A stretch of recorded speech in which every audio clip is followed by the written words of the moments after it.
Darkcast Network, indie pods with a dark side. Hello, I'm Jackie Moranti, host of Cause of Death 100 Seconds to Midnight. And I'm your guide for this second part of the Darkcast Network's Cruel Summer. Did you know that in the summer months, statistically, crime rises? And while the paranormal doesn't seem to be affected by summer, there is proof that lunar cycles and the changing of seasons does increase activity. Keeping this in mind, sit back and try to relax as we present part 2 of our Cruel Summer Tour. Hello, everyone. My name is Raven, and I'm the host of Rogue Darkness, the podcast that uncovers how the misinterpretations and misinformation surrounding witchcraft, the occult, and other beliefs have led many to do unthinkable crimes. If you're interested in hearing about cases involving the true darkness of humanity, from ritualistic killings and the demons that live in all of us, to exploration of the macabre and delving deep into the unknown, I invite you to join me over on my show so we can explore the darkness of mankind, one crime at a time. As part of the Darkcast Network, I'm honored to bring you an eerie campfire tale that is sure to send shivers down the spines of anyone whom you choose to tell it to this summer. This is the tale of the enigmatic Deer Lady, other times referred to as the Deer Woman, a well-known and often confrontational spirit within Native American mythology. Legend has it that the Deer Lady has different meanings to different people. According to the myth, to women, children, and men who are respectful of other women and children, the spirit is generally associated with fertility and love. On the other side of the coin, though, to those who have harmed women and children, she is vengeful and murderous, and is said to lure the harmful perpetrators to their untimely death. So that is where the tale begins. So grab a blanket or two and stay close to those you love, because this chilling tale might just make you wish you weren't in the middle of the woods at a secluded campsite with only a fire and some dimly lit flashlights to give you comfort. Legend has it that a man and his friends were out camping one warm summer weekend. It was a boys' night out type of get-together, and the man was eager to spend some time with his friends, despite his wife being home with their newborn son. The man had been unfaithful to his wife for quite some time, as well as being condescending and even downright cruel to her, thinking he could ultimately get away with his actions. But little did the man know, something was watching him, knowing his dark secret, and tracking his movements from within the forest depths. The campfire began to burn out, withering to mere embers, so the man and his friends decided to call it a night. They each retreated to their tents, ready to sleep and excited for the next day's planned activities in the great outdoors. In the middle of the night, the man awoke, his bladder forcing him up. He crept quietly out of his tent, trying not to make much noise to prevent waking his friends. As he hid in the darkness, relieving himself, the man heard a distant rustling sound coming from deeper within the woods. The rustling quickly evolved into twigs snapping, and then the sounds of hooves stampeding angrily through the otherwise silent forest. The man was startled, and without hesitation ran as fast as he could back to his tent. But he wasn't fast enough. You see, the noises the man heard was the Deer Lady, tracking him down to punish him for his mistreatment to his family.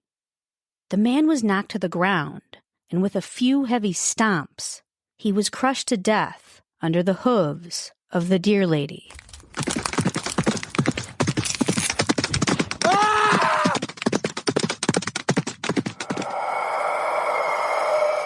It's a truly terrifying tale told by many to warn of the dangers of harming women and children, especially those we are close to. Remember that although a story may seem unbelievable, and maybe even a mere legend, it's still a reminder of the harsh reality that every single one of our actions will be met with an equal, or in this story, an even more crude reaction. If you enjoyed this story, then be sure to check out my podcast, Rogue Darkness, wherever you listen to podcasts, to get a heavy dose of true crime with an occultist twist. And with that said, until next time. Hello, I'm Ashley from Fuck That, and today I'm going to tell you a story about how, amidst the heat of summer, darkness descended upon a small town. It is June 1989 in Stamford, New York, a small village nestled in the northern edge of the Catskills. Coined as the Queen of the Catskills, Stamford was a quaint, small village with just over 1,000 residents. But, as idyllic as Stamford may have seemed, the summer of 1989 unleashed a darkness that forever stained its history. This seemingly ordinary village, where life was meant to be simple, was about to experience a tale of terror, forever etching its mark upon the collective memory of this tight-knit community. This is the story of the McDowell family murders. Robert Bob McDowell was born on February 15, 1930, and was a well-respected attorney in Schoharie County, New York. Bob was known by almost everyone within the community, and his presence commanded respect and admiration. Elizabeth Klepetar McDowell was born on December 21, 1940, in Rio de Janeiro, Brazil. She married Bob on December 14, 1964. Elizabeth was very involved in the community, and she belonged to a village improvement club, carefully weaving herself into the fabric of their idyllic existence. Together, Bob and Elizabeth had 2 sons, Eben, known as Ben, born on June 22, 1966, and his younger brother Daniel, a promising student at Washington and Lee University. Daniel was set to begin his senior year in the fall of 1989, brimming with hope for a bright future. Dr. Charles Klepetar, Elizabeth's father, was born on August 1, 1910, in Paris, France. At 78 years old, he had long retired from the medical field, but he still had a very resounding presence within the community. While the McDowell family appeared close-knit, often gathering for dinners multiple times each week and spending time together at Dr. Klepetar's hunting cabin, the family had secrets, and within these walls of togetherness, these secrets brewed, threatening to tear apart the very foundation they each built their lives upon. At the center of the family were Ben's parents, his father Bob, a respected local attorney who held the community in his sway, his influence extending far and wide, and his mother, Elizabeth, who danced through social circles gracefully in an attempt to conceal the shadows that stained their picture-perfect household. However, as hard as Bob and Elizabeth tried to maintain the facade of a perfect family, they were slowly losing control, and in the summer of 1988, Ben's mental health began to decline drastically, and he began to get into trouble. One night, in Oneonta, New York, a neighboring town just 25 miles away from Stamford, a family was disrupted late in the evening after Ben had broken into their home. When confronted by the homeowner, Ben insisted that he knew someone who lived there. But that was untrue. Law enforcement was called, and Ben was arrested on minor charges related to unlawful entry. Interestingly, nothing was taken from the home during the incident. It was at this point that Ben's father, utilizing his legal connections, stepped in to ensure not only a quiet resolution, but to secure minimal consequences for his son. The following year, in January of 1989, an ordinary day at the hunting cabin took a sinister turn for the McDowell family, yet again. Dr. Klepetar, who was suffering from a pre-existing shoulder injury, was in the midst of splitting logs when his shoulder began to act up. Concerned for his father-in-law's well-being, Bob offered to take over the task. His son Ben, however, insisted that he needed to do it. Ben grabbed the axe from his father and began chopping wood, hyper-fixated on the task and completely unaware of the passing time. After more than enough time had passed, and after more than enough wood had been chopped, Ben's father Bob came to get him and to call him back to the family gathering. Ben, however, refused his father's requests, determined to continue to chop wood even though there was more than enough at that point. Tensions began to escalate quickly between Ben and his father, and in a moment of unimaginable horror, Ben struck his own father in the face with the axe. Miraculously, his father survived, his voice filled with anguish as Ben pulled the axe up over his shoulder, ready to swing again. He screamed and pleaded for Ben to drop the axe. The family heard Bob's pleas and rushed to his aid. Struggling to make sense of the situation, Bob insisted that it was an accident, reassuring his family that Ben did not do it on purpose, yet again, shielding Ben from the full weight of the consequences. However, Ben was arrested and charged with reckless endangerment, but according to local law enforcement, his father, Ben, insisted that he did not want them to pursue charges, protecting Ben once again. As time went on, Ben's behavior grew increasingly irrational, raising even more concerns about his mental well-being. In a desperate attempt to find him help, Ben was committed to the Binghamton Psychiatric Center in 1989, located about an hour and a half away from the family's home. Isolated from his family and thrust into the care of psychiatric professionals, Ben's journey into the depths of his own mind had only just begun. While at Binghamton, Ben was diagnosed with schizophrenia, a complex mental disorder, and this diagnosis carried profound implications for Ben's future. Schizophrenia is characterized by psychotic symptoms and often is accompanied by a decline in social and occupational functioning, and this obviously presented formidable challenges for Ben. The road to recovery proved to be arduous, as many individuals who develop this disorder do not experience a complete restoration of their former selves. The impact of schizophrenia reverberates throughout every aspect of one's life, leaving lasting consequences. For those affected, including Ben, social isolation becomes a pervasive presence, as the symptoms of the disorder can create barriers in forming and maintaining relationships.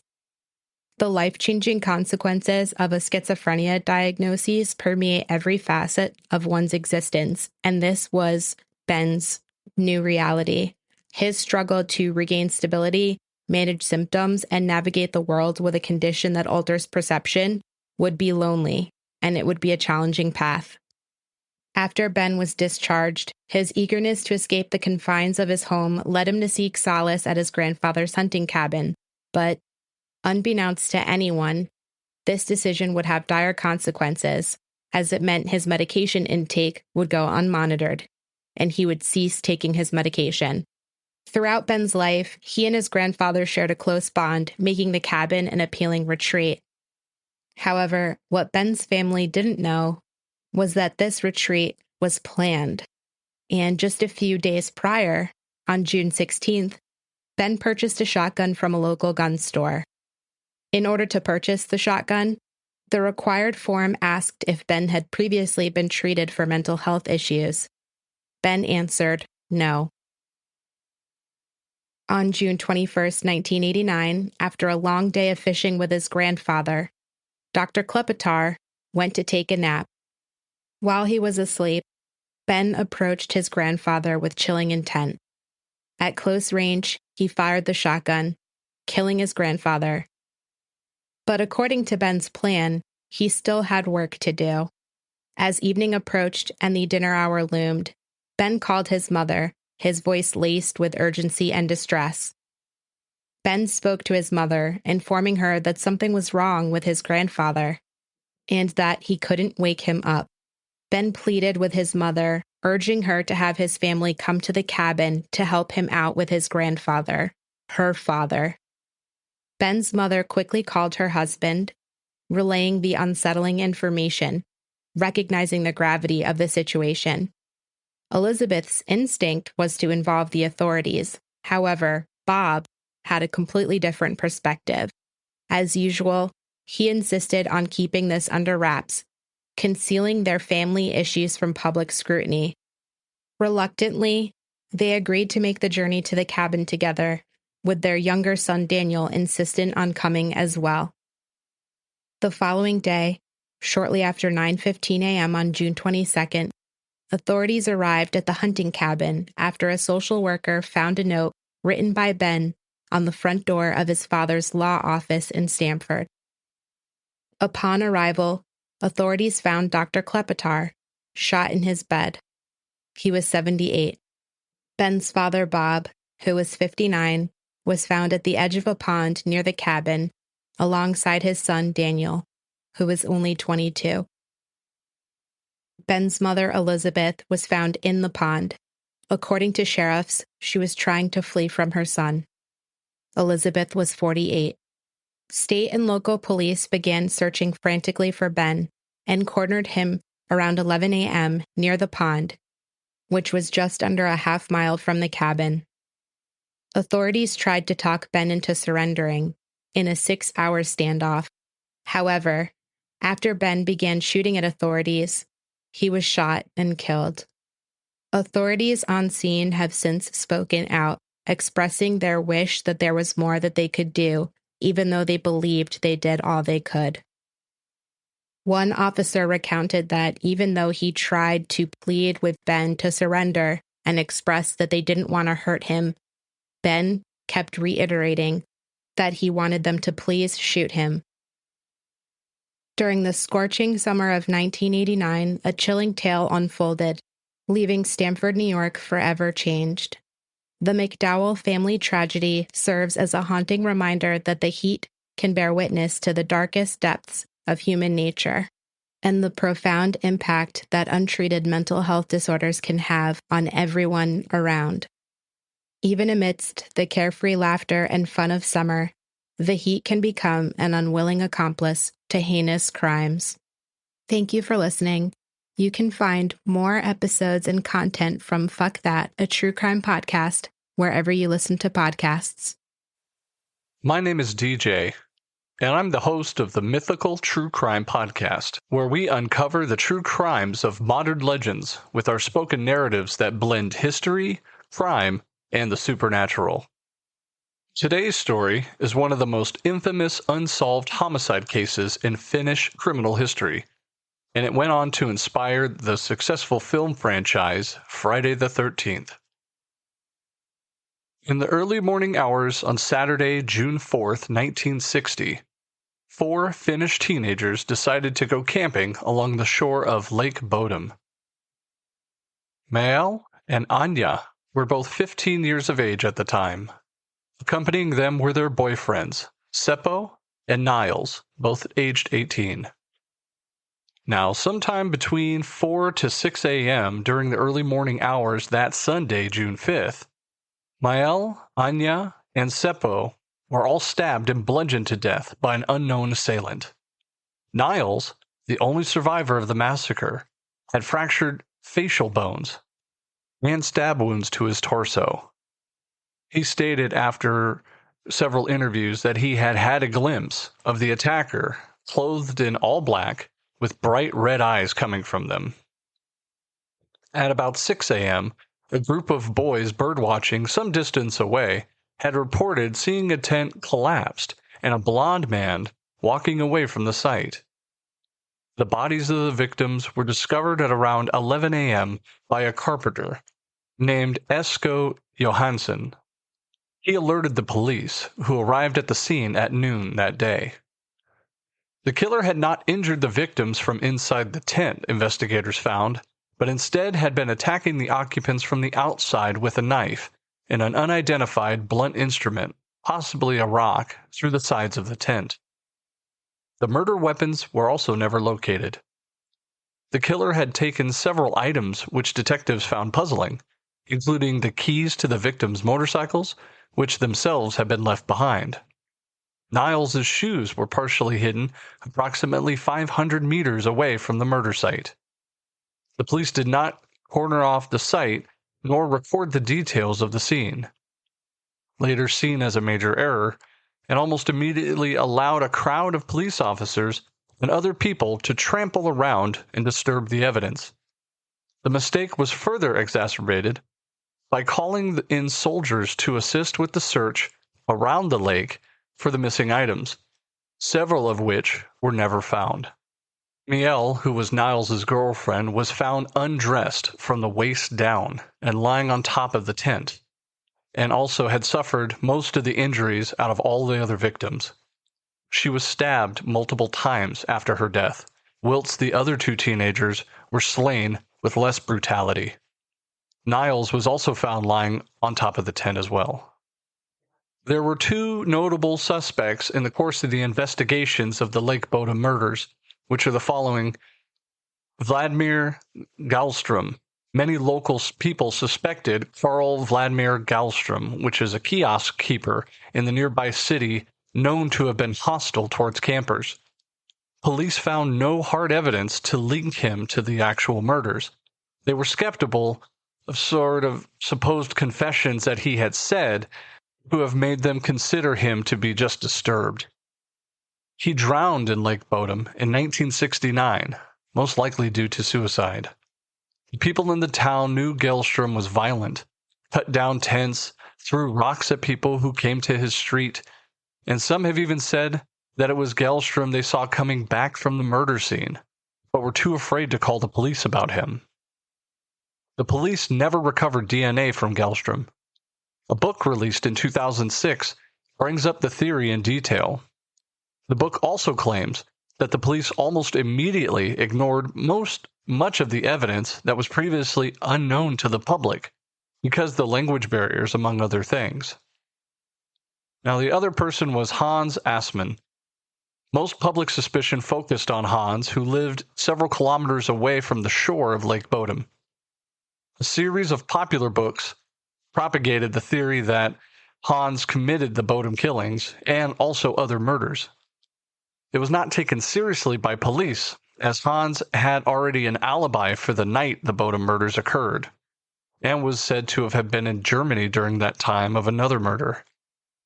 On the morning of June 6, 1960, however, he had shown up at the hospital in the nearby city Helsinki with bloody clothes. After 40 years later, in late March 2004, Niles, not suspected in the case as far as the public knew, was arrested. And in early 2005, the Finnish National Bureau of Investigation declared the case solved based on new forensic evidence. According to the prosecution's interpretation of the bloodstains, Niles had been drunk and excluded from the tent when he attacked the other boy, getting his jaw broken in a fight, which escalated into him committing the three murders. The trial started August 4, 2005, with Niles' defense lawyer arguing that the murders themselves were the work of one or more outsiders, and that Niles had been incapable of killing three people given the extent of his injuries. It had been also known that his shoes worn by the killer and hidden by him 500 yards away from the tent belonged to Niles, who was also found barefoot on top. Modern DNA analysis was significant for this prosecution, as it showed that the three murdered victims' blood was on Niles' shoes. Niles was completely absent. The prosecution said it followed from the lack of Niles' blood on the shoes that his injuries had occurred at a different time of the attack from the murdered victims, and that the only explanation was that Niles had committed the murders himself, then faked the theft of the items by hiding them, further injuring himself, and then went back to the tent where, at that time barefoot, pretended to be unconscious. The prosecution attempted to bolster their case by allegedly saying an identification by the two birdwatchers that Niles was a tall blonde man at the scene of the crime, an assertion that had also been overheard making an incriminating remark, and also that a decade after the event, he had been boasted to another woman about his guilt. Now, on October 7, 2005, Niles was acquitted of all charges.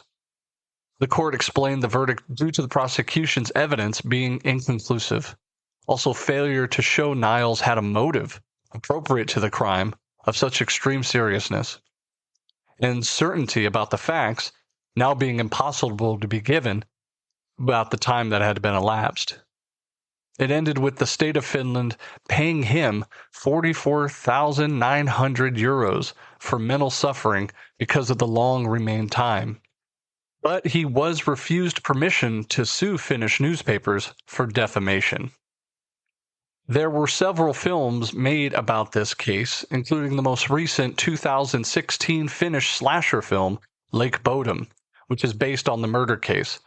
But more importantly, it inadvertently inspired the Friday the 13th film franchise that started back in 1980. I do hope you enjoyed tonight's show. If you enjoyed this story, I have many more on my podcast, Mythical True Crime, available wherever you listen to your podcasts. You can also follow me on every social media, Twitter, Facebook, and Instagram at Mythical True Crime. Hello, it's Alana, one half of the Canadian podcast Castles and Cryptids, and here is my story for the Cruel Summer Special. Robert Irving Bain married Margaret Arawa Cullen in New Zealand in 1969. They had 4 children, starting with son David in 1972, daughter Arawa in 1974, daughter Laniette in 1976, and son Stephen in 1980.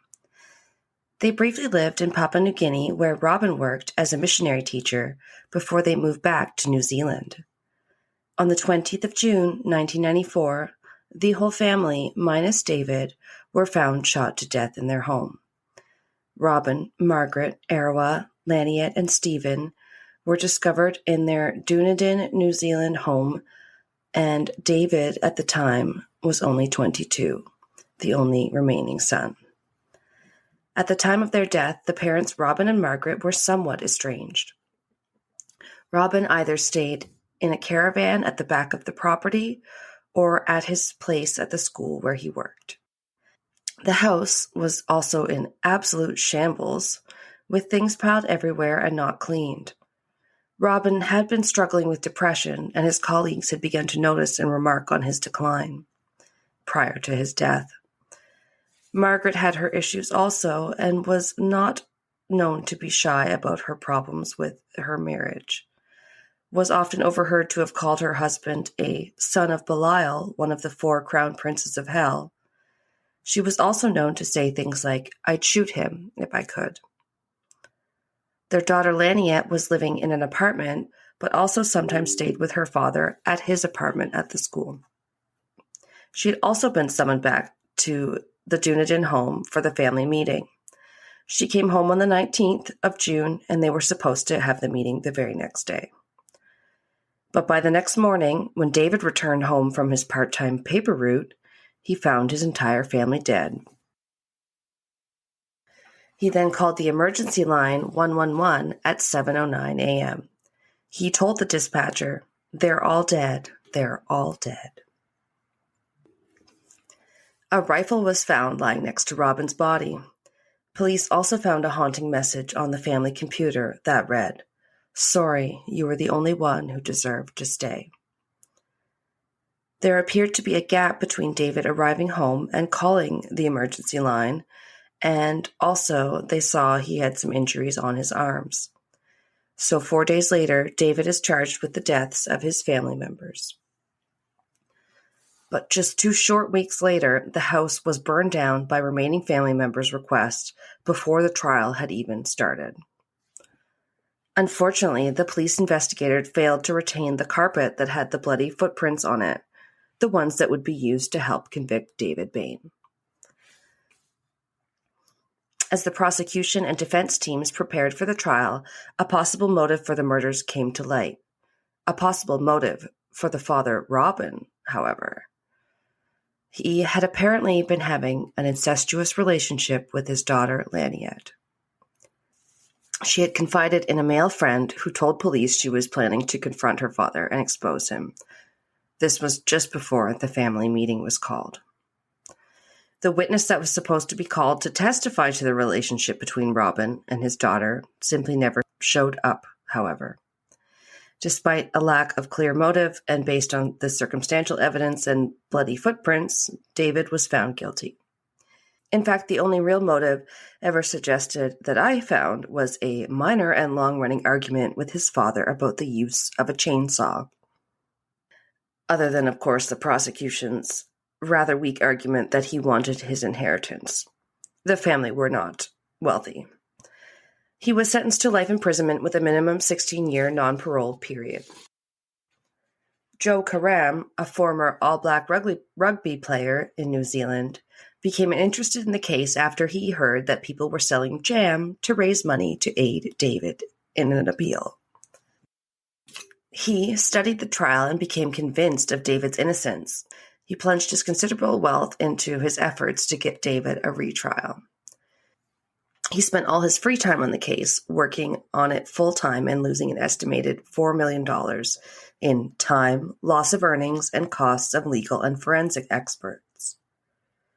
Prior to this, he had been a millionaire with over 20 properties.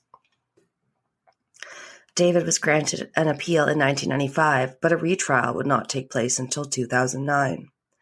Robin, David's father, remained a focus of the case as he was still the best and most likely suspect, other than David. As his mental health was called into question, his depression was brought up, and the incest story and his work suffering were all brought up by David's team.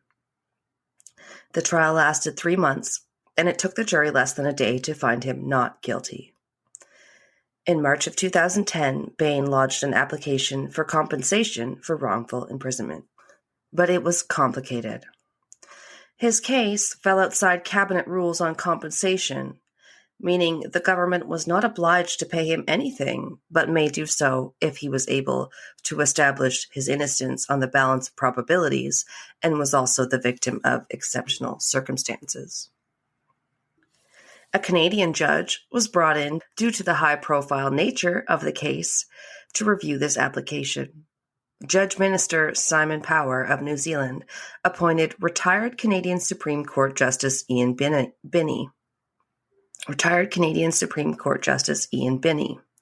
He sided with David. He concluded his review in September of 2012, finding that the Dunedin police made a number of egregious errors that led directly to the wrongful conviction.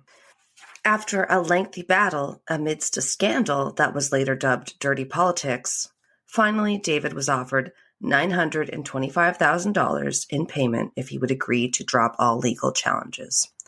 He agreed. The payment was deemed ex gratia, meaning it was made for moral rather than legal reasons and had no bearing on Bain's innocence or guilt. As for David and where he is now, he married Liz Davies in a small ceremony outside Christchurch. The family is very private. And when a teledrama called Black Hearts came out in 2020 about the Bain family case, David said he was not going to be watching it. Indeed, his friend called it ghoulish. And that is the controversial case of the Bain family murders. We hope you enjoyed. Bye, cryptic cuties. This is Kelsey from Castles and Cryptids. Today, I will be sharing the Oklahoma Girl Scout murders. The case starts on the morning of June 13, 1977, at Camp Scott in Mays County, Oklahoma. Located just 2 miles from town, Camp Scott had been operated by Girl Scouts since 1928 and was where they held their annual 2-week getaway every summer.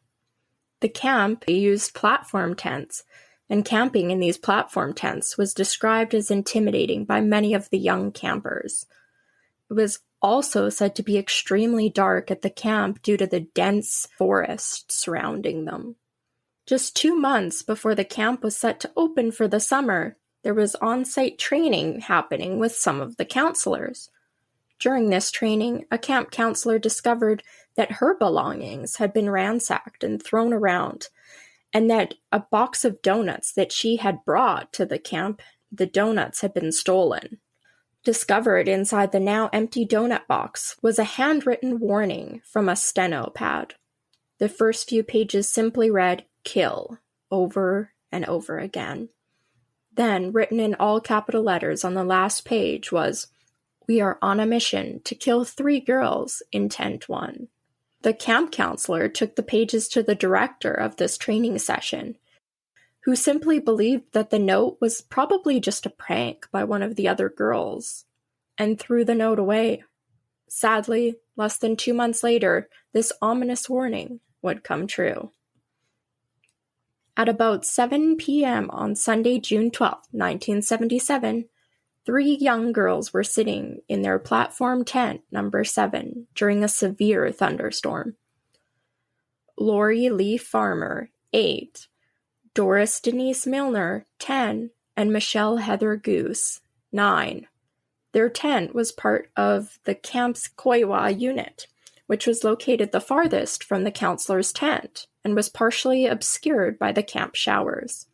Other campers that night later described the storm and the darkness, saying, quote, "It was the darkest dark I had ever known. I couldn't tell if my eyes were open or shut." But no one would have imagined what would be found come morning. At around 6 a.m. the next day, a girl walking to the showers saw something just off the path. It appeared to be the body of a young girl, sticking out from the top of a sleeping bag. She alerted camp counselors and the director, and soon all 3 bodies were discovered on the trail leading to that campsite's showers, about 150 yards or 140 meters from their tent.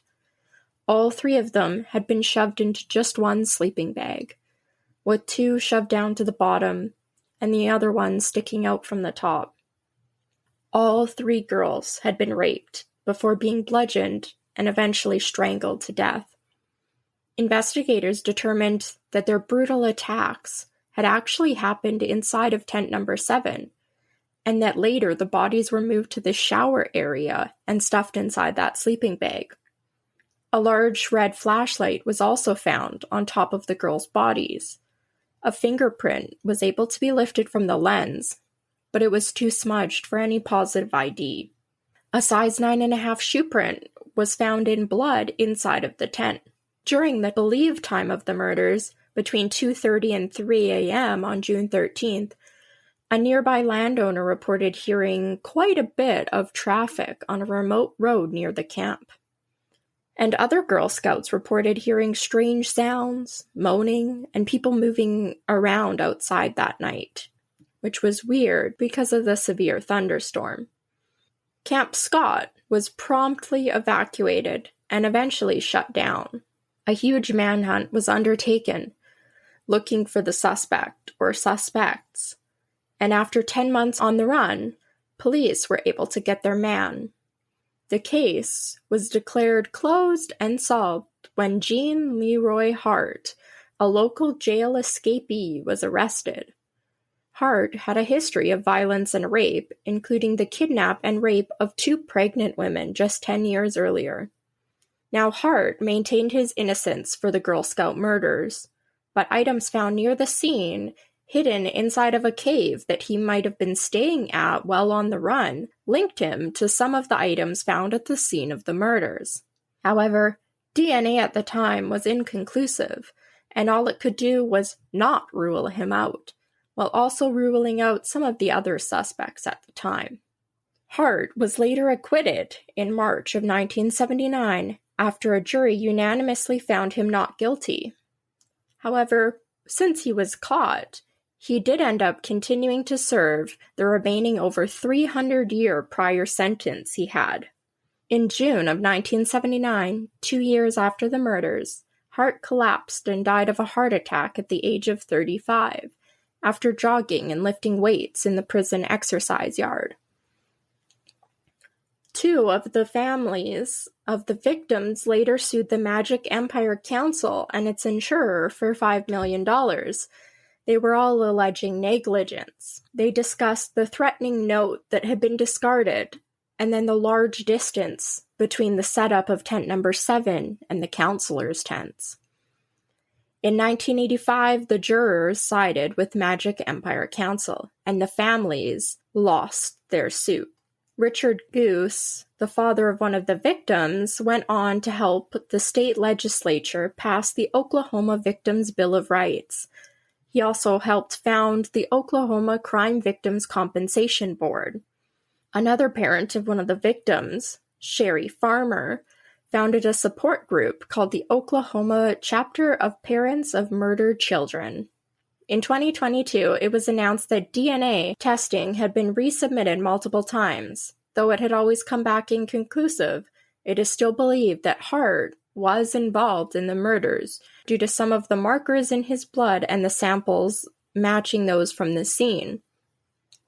Unfortunately, the samples are now far too degraded to get proper profiles, and investigators are now just waiting for advancements in technology to help them be able to obtain that DNA profile. A 4-part ABC News documentary series titled Keeper of the Ashes: The Oklahoma Girl Scout Murders was released in 2022, close to the 45th anniversary of the murders.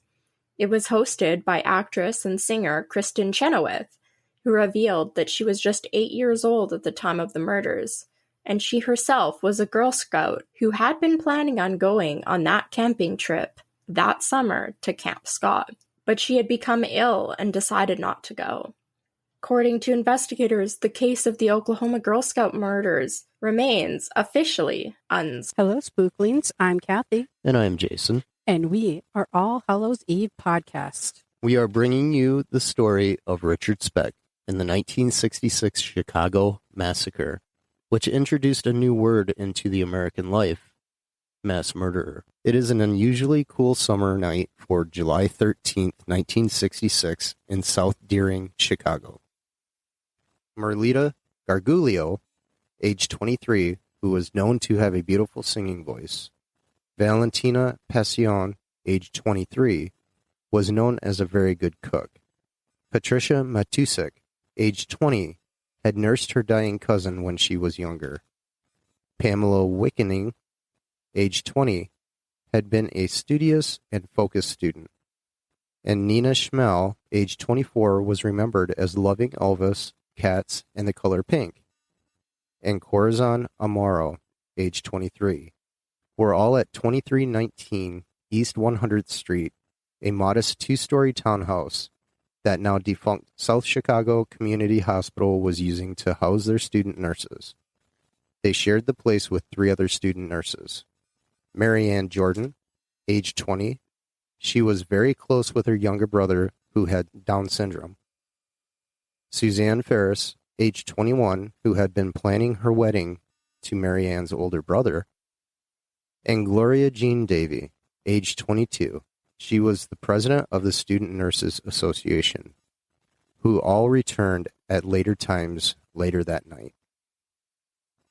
At around 11 p.m., armed with a hunting knife and a .22 caliber pistol, Richard Speck broke into the townhouse through a window. He had no idea who lived in the townhouse, nor did he care. His intentions were to rob the place. He made his way upstairs to the bedrooms. At the first room, he encountered 2 of the girls. Pointing the gun at them, in a low tone, he ordered them into the adjoining room, where 4 of the other nurses were awakened. Using strips of torn bed sheets and nautical knots, Speck bound the wrists of his captives behind their backs. He assured them that he only intended to rob them. The other nurses told Corazon, "Maybe if we are calm and quiet, he will be too. He has been talking to us all, and he seems calm enough, and that's a good sign." He then removed the ladies one at a time from the room, each quietly leaving with him. He would be gone for approximately 30 to 45 minutes at a time. The ladies left behind in the room could hear muffled cries from deep within the house, but had no idea what was going on. During one of these periods of time, Corazon managed to roll under one of the bunk beds. Speck never noticed the missing nurse. Corazon laid under the bed for hours, listening to her friend's muffled cries. She finally came out of hiding around 6 a.m., 7 hours after this nightmare began, only to find her friends all dead, even the 3 ladies that hadn't originally been home. Suzanne, who had not been home at the time of the initial break-in, was stabbed to death in the upstairs hallway as she was walking to her room. She had wounds to her chest and chin. In the east bedroom were Patricia, Pamela, and Mary Ann. Patricia had been strangled with a strip of bedsheet. Pamela had been strangled and stabbed. Mary Ann had been stabbed in the chest, neck, and eye. The west bedroom, Nina was found gagged with a bedsheet, strangled, and knife wounds to her neck. Valentina was strangled, and Marlita's throat had been slashed. After finding 7 of her friends murdered, Corazon climbed out onto the ledge of the second-floor window and began to scream. "They are all dead. My friends are all dead. Oh God, I'm the only one alive." Once help arrived, Gloria's body was discovered downstairs, naked on the sofa. She had been dropped off by her boyfriend, and when she entered the house, had been raped, sexually brutalized, and strangled. Corazon was able to give a description to the police of a pock-faced man and a tattoo that read, "Born to Raise Hell." His likeness was splashed all over the front of every local newspaper. On July 19, 1966, Speck attempted suicide by slashing his wrist up to his elbow. At the last moment, he changed his mind and summoned for help. He was taken to Cook County Hospital, where an ER doctor recognized Speck's tattoo and notified the police. Richard Speck's trial began April 3, 1967, after a panel of psychiatrists judged him competent to stand trial. He claimed to have no recollection of the murders and showed no emotions during the trial. His fingerprints were found all over the crime scene, but the final nail in his coffin was during the trial, when Corazon was asked if she could identify the killer. She rose from her seat in the witness box, walked directly in front of Speck, pointed at him, and stated, "This is the man." On April 15, 1967, after 49 minutes of deliberation, the jury found Speck guilty and recommended the death penalty. On June 5th, Judge Herbert Passion sentenced Speck to death by electric chair.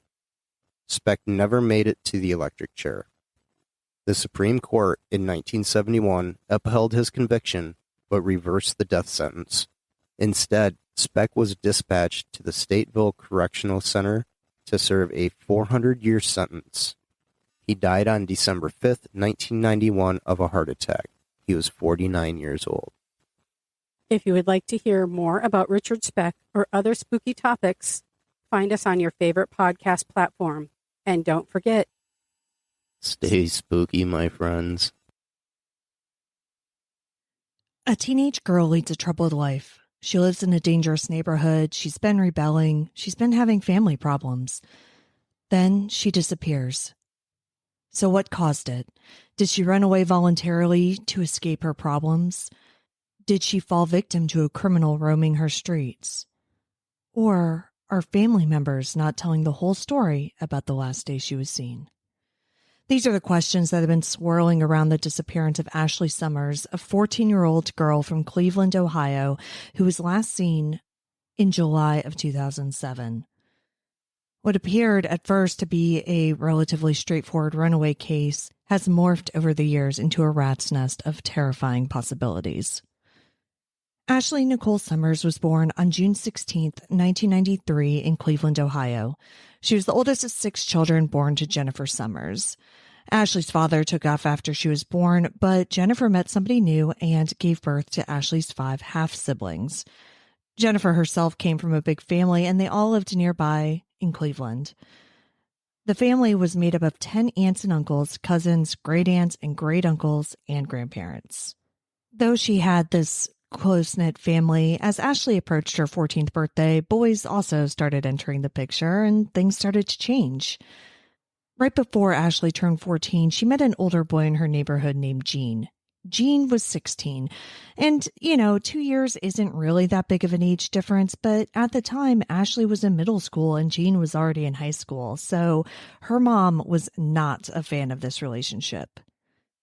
But as these things tend to go, the more Jennifer disapproved of her daughter's boyfriend, the more Ashley was drawn to him. And this led to other acts of rebellion. Jennifer suspected that Ashley had been taking money out of her purse here and there, but one day, Ashley took Jennifer's entire paycheck out of a drawer. Soon, Jennifer found out why Ashley had done that. One day, her oldest daughter came home with a giant tattoo of a heart on her arm that said Jean in the middle. Jennifer, of course, hit the roof and really was at the end of her rope with Ashley. But luckily, like I said, she had this large family around her to offer support. So Jennifer went to her own mother, who, had a little experience in dealing with rebellious teenagers, and she asked her what to do. Jennifer's mother agreed that since it was summertime and Ashley was out of school, that she should move in with her for a while. Jennifer hoped that the change of scenery would help, and, Jennifer's mother also lived on the other side of town, away from Jean. So at first, after this move, things do seem to get a little bit better.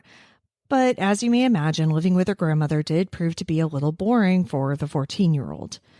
But luckily for Ashley, a ton of family lived nearby, so she just kind of started bouncing around.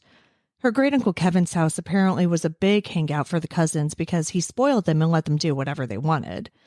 Ashley's Aunt Danielle had also just moved into a place in the Cleveland suburbs, and Ashley talked about moving in with her.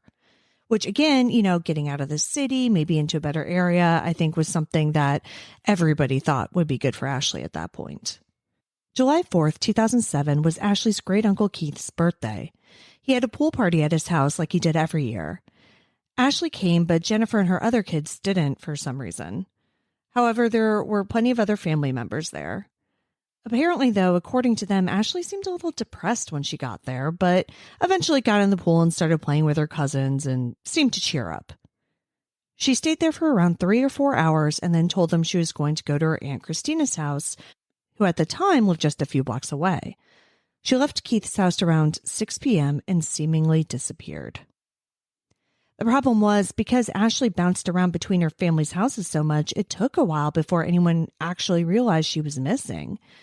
Luckily, Ashley's mother, Jennifer, said that she talked to her daughter either every day or every other day, so when a few days went by without being able to get in touch with her, she knew something was wrong, and Ashley's family did report her missing.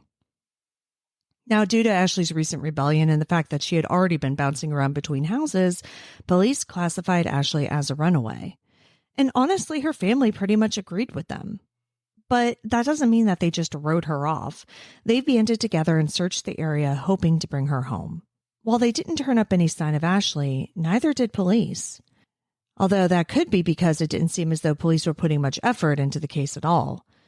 Basically, what it came down to is what we hear so often. Ashley came from a bad part of town, and even though she was only 14, they seemed to shrug her shoulders and just accept that she ran away. According to an article published in the Lakewood Observer in 2009, nearly 2 years after Ashley's disappearance, the local media wasn't very interested either. Quote, "The local media put out the family's press release, but hasn't bothered to speak with the family, nor have any of the outlets broadcasted any follow-up stories." End quote. So getting back to the idea that Ashley decided to just run away after this pool party, one of the issues is that she lost her phone that day. On the morning of July 4th, 2007, Ashley was at her other great-uncle, Kevin Donathan's house. Donathan and Ashley got into an argument, allegedly over Ashley texting, quote, family gossip. The argument got so heated that Donathan grabbed Ashley's phone and broke it. And again, this is 2007, and those things were pretty heavy duty, so breaking a phone was not an easy task like it is today. So when Ashley showed up to that pool party later in the day and was seemingly down in the dumps, as her family members put it, that could be a big reason why. So you can look at this incident in one of two ways. Maybe Ashley was just fed up with her family and upset about the fight and did just decide to take off. Or you can look at the fact that she didn't have a phone as a reason she wouldn't have left right then, as she was 14 with very few resources and now no method of communicating with friends or anyone else who may help her get what she needed to run away. As time went on and Ashley didn't show back up, her family held out hope that she was still out there and safe and just really taking the rebellious teen thing to the next level. And a month after her disappearance, Ashley's mother received evidence that seemed to support this. Jennifer Summers received a phone call. The voice on the other end of the line was rushed, but she did believe that it was Ashley. The person on the end of the line said, quote, "It's me, Mom. I'm okay." End quote. And that was it. The call was never traced, and though Jennifer does believe it was her daughter, no one has been able to definitively prove that. But at this point, it does appear that Ashley, did take off. But interestingly, her boyfriend, Gene, the one that she was so in love with, says that he never heard from her after July 4th, 2007, and his story hasn't changed since then. So if she did take off voluntarily, she didn't contact her boyfriend.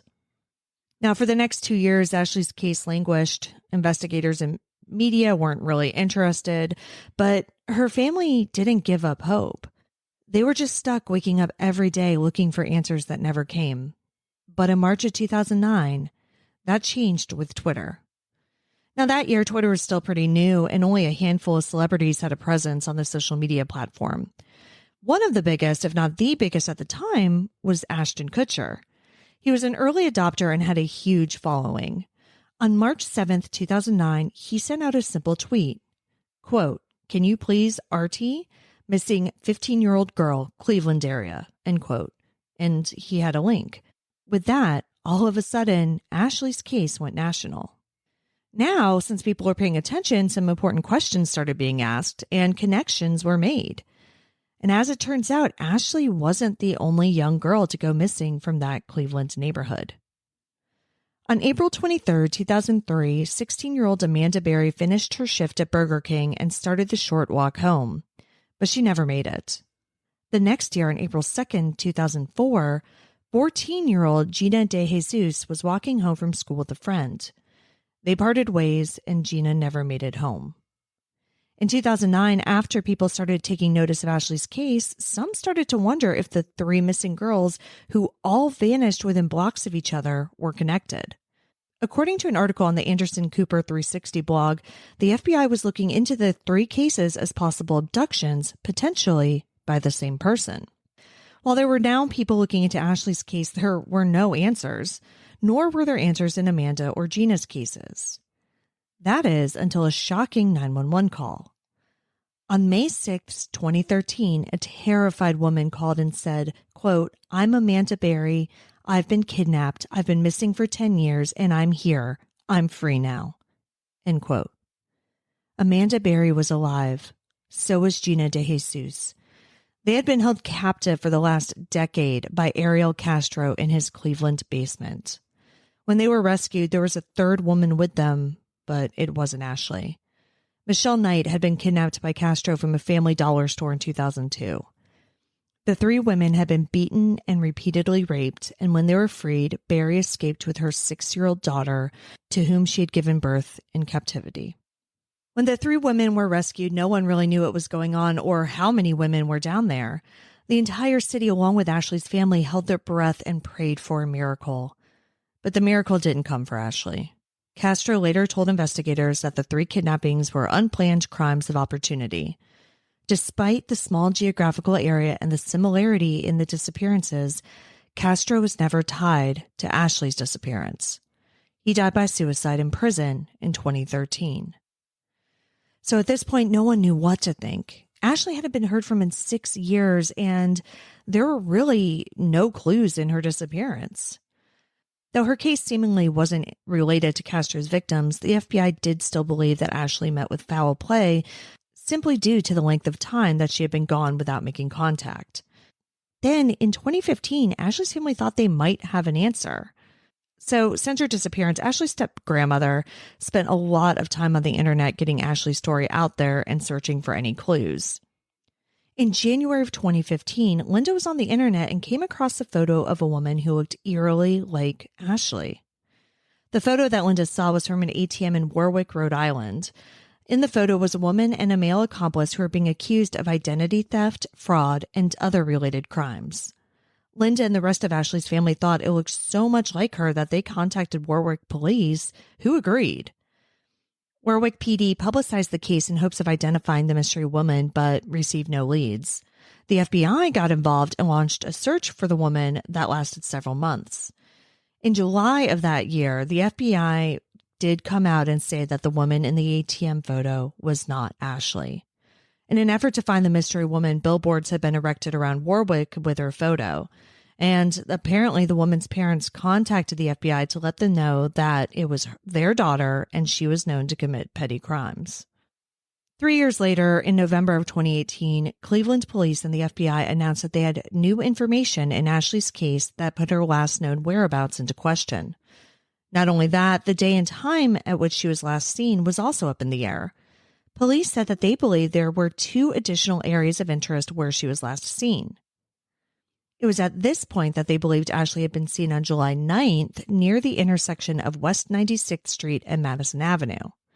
This information also led to a new search. Remember Ashley's great uncle, Kevin Donathan, the one who broke Ashley's phone after an argument? One of the areas of interest was the house he lived in back in 2007. Now, he no longer lived there, but the current residents cooperated with law enforcement and let them dig in the backyard.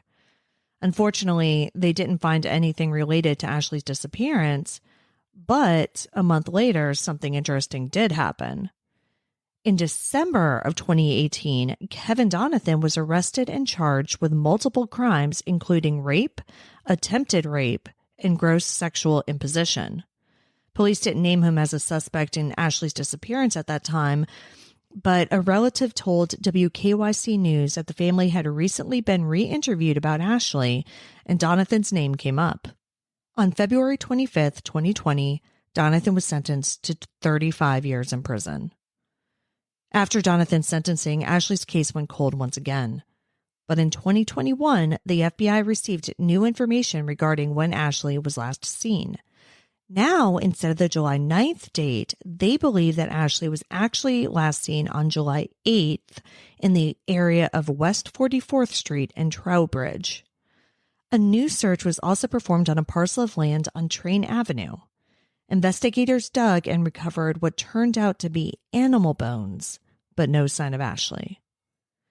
The FBI continues to look for new information in this case and released 4 locations that Ashley had been known to frequent prior to her disappearance: the 2100 block of West 96th, the 3800 block of West 23rd, the 1100 block of Holmden Avenue, and the 3400 block of West 44th. As this airs, it has been 16 years since Ashley Summers has been seen. Her family is still actively searching for answers, and authorities still firmly believe that there are people who have information about Ashley's disappearance who have yet to come forward. Ashley Nicole Summers has been missing since July 8th, 2007. She was 14 at the time. She would be 30 years old today. Anyone who has had an interaction with Ashley or has possible knowledge of what may have happened to her is asked to contact the Cleveland FBI at 216-522-1400. You can also make a tip at Crime Stoppers at 25crime.com. There is a reward for information in her disappearance. Thank you for listening. If you want to hear more stories of unsolved missing persons cases, make sure you tune in to And Then They Were Gone, hosted by Coney Gallagher and Ethan Flick. And in the meantime, enjoy the rest of these cruel summer stories. We all hope that you enjoyed this 2-parter of cruel summertime stories, researched and recorded just for you by the dark-minded folks at the Darkcast Network. Be sure to check out all the fantastic shows at Darkcast Network by going to www.darkcastnetwork.com. Then please subscribe, rate, and favorably review our shows. Thanks so much for joining us. Be careful out there. Life is... Thank you for listening to the Paranormal Peeps podcast. You can find us on social media at Twitter at CPR Paranormal, on Facebook at Paranormal Peeps Podcast and Cold Spot Paranormal Research. And you can find us on Instagram at coldspot_paranormal_research.